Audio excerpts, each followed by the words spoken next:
Welcome to This Explainer.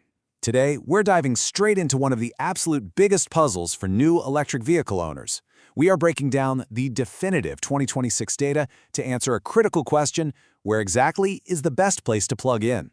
If you're looking to optimize your fueling efficiently and affordably, well, you're in exactly the right place. Here's a quick look at our agenda for today. First, we'll cover the EV charging dilemma. Then, decode charging speeds. Next, we'll break down home charging and public charging, look at the real costs and owner truths, and finally, deliver our final verdict. Let's get into it. Section 1. The EV charging dilemma in a rapidly growing market. You know, we are seeing EVs from BYD, Zeekr, Geely, and Chery literally everywhere on the streets right now. But whether you're considering the top-selling Evolute iJoy in Russia or, say, picking up a used BYD Dolphin, figuring out where you should actually plug it in is the crucial first step of ownership. And to put the sheer scale of this into perspective, right now, EVs make up just 0.6 to 0.9% of the new car market in the CIS region.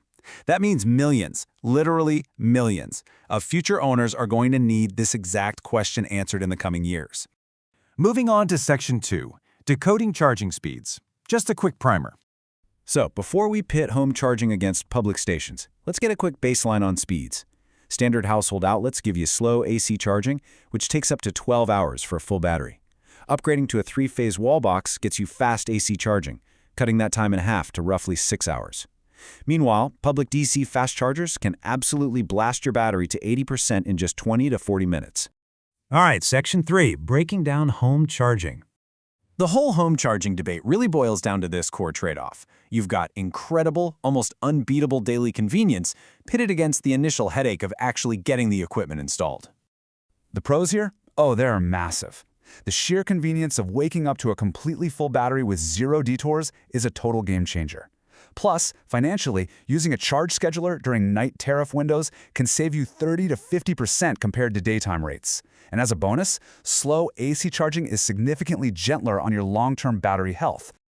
But look, we've got to be real here. The cons can be a serious hurdle. You're looking at hundreds of dollars up front for a new wall box and wiring. And if you live in an apartment, installing a charger in a shared spot still requires navigating some pretty complex homeowner association building approvals across Russia, Kazakhstan, and Belarus. Plus, if you're stuck on an older single-phase power supply, your charging speeds are going to be severely capped. Let's flip the coin. Section 4, public charging, the breakdown. Public charging is a completely different ballgame. You are trading that cheap, slow trickle of home electricity for blazing fast speeds, but, and there's always a but, you are absolutely going to pay a premium price for that privilege. Now, the pros of hitting a public station are undeniable. Restoring 80% of your battery in just 20 to 40 minutes is phenomenal for road trips, and these networks are expanding rapidly. Companies like Batteryfly in Belarus are adding over 300 stations this year alone. Best of all, you don't have to invest a single dime in upfront home equipment, which is an absolute lifeline if you don't have dedicated parking. But relying strictly on public chargers can be, well, kind of tough. You've got rush hour queues at shopping centers in the evenings. Sometimes apps like PlugShare or Yandex Maps don't update terminal status in real time, which is super frustrating. And once you drive outside major hubs like Almaty or Astana, the charging points get noticeably sparse. Moving into Section 5, real costs and owner truths. Let's look at the hard data. When you actually look at the numbers across Russia, Kazakhstan, and Belarus, wow, the cost difference is just staggering. The public rates just jump right out at you. In Russia, for example, you're paying a max of 8 rubles per kilowatt hour at home, compared to up to 24 rubles on a public network. So, what's the bottom line here? It's the multiplier.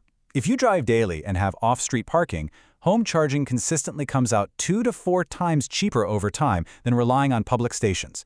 That is a massive retention of your own hard-earned money. And you know, this isn't just about the money, it's about your quality of life. Like this one user on the Drive2 forum pointed out, having a home charger completely eliminates the worst part of winter driving. You don't have to sit there freezing while a combustion engine warms up. You just unplug your full battery and hop into a nice toasty cabin.